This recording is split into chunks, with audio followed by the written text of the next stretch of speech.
E aí existe um preparo, né? Você falou rapidamente da importância desse pré-operatório e desse pós, né? Que falou ali da mobilidade desse paciente, andando. Fala um pouquinho primeiro dessa parte anterior à cirurgia. Imagino que uma série de exames, né, algo bem minucioso, e medicamentos também, então já se toma um medicamento antes. Isso. A gente faz uma avaliação bioquímica do sangue desse paciente, com exame, pede bastante dosagem, né? Dosagem de vitamina, dosagem de eletrólitos, série vermelha do sangue, ver se ele tem alguma doença infecciosa que possa comprometer depois da cirurgia. Então a gente faz essa investigação na parte sanguínea, que a gente chama de investigação bioquímica, não é? A gente vê a parte pulmonar, a gente faz um raio-x de tórax, a gente faz uma prova de função pulmonar para ver como é que está a expansão pulmonar desse paciente. A gente estuda o estômago através de endoscopia. A gente pede ultrassom abdominal para a gente ver como é que estão as vísceras abdominais, principalmente fígado, via biliar. A gente estuda bem isso. A gente pede a parte cardiológica, a gente faz um ecocardiograma para ver a condição cardíaca desse paciente, um eletro. E esse paciente vai ser avaliado também por um cardiologista para ver se ele tem condição de suportar o risco cirúrgico. Além de um cardiologista, esse paciente é avaliado por endocrinologista para a gente descartar qualquer problema endócrino que possa não gerar um sucesso dessa cirurgia, se ele tem alguma doença endocrinológica. Tipo o quê? Uma diabetes? Diabetes até indicação da cirurgia. Ele pode ter uma doença de suprarrenal, entendeu? Uma doença que ele produza um hormônio de uma maneira que a cirurgia, a gente tem que escolher melhor a cirurgia para ele. Ele pode ter um distúrbio hormonal, apesar que... E aí a bariátrica não auxiliaria?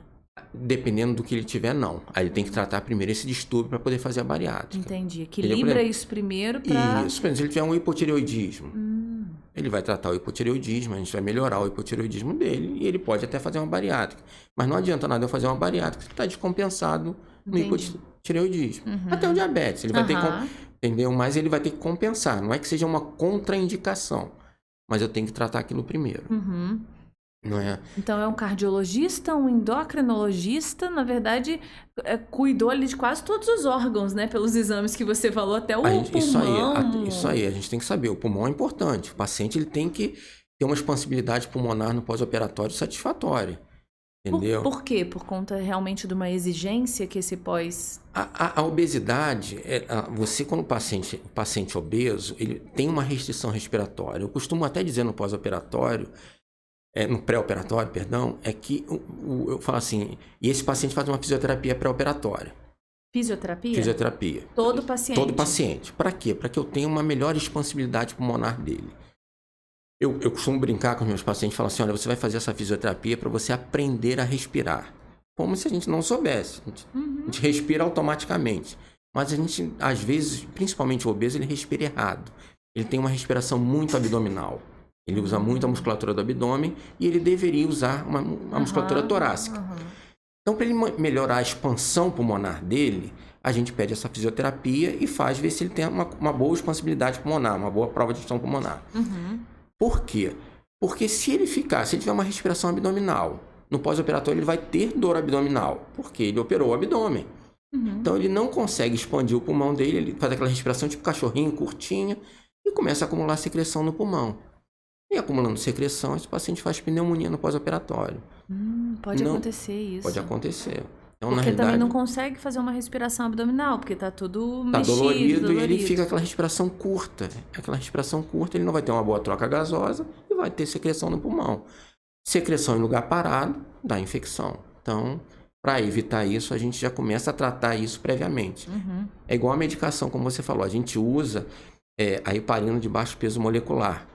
Como é que é o nome? Heparina de baixo peso molecular, que é um anticoagulante. Não chega a ser um anticoagulante, mas é para evitar justamente tromboembolismo. A gente já começa a fazer no pré-operatório.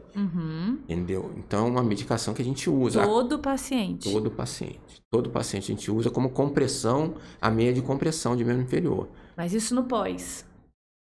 Começa a usar na cirurgia. Na cirurgia, ele já entra na sala com a meia. Ele coloca na sala. Ele entra na sala de cirurgia. Já faz a cirurgia com a meia. Já faz a cirurgia com a meia. Por que essa meia, como a gente vê, né, essa meia em diversas situações, para circulação, como que é isso? Essa meia comprime o membro inferior, principalmente a panturrilha. Por quê? O principal sítio de trombo que se desloca no nosso corpo é o membro inferior. Uhum. Então a gente já trata ele antes, ou seja, a gente comprime ele para que não se forme trombo e evite, consequentemente, esse deslocamento. Né? Outros profissionais que a gente também, no pré-operatório, a gente também pede o auxílio é o nutricionista e também o psicólogo. O nutricionista, ele vai dar uma avaliação, além de dar uma avaliação nutricional do paciente, ele já começa a orientar as mudanças na dieta.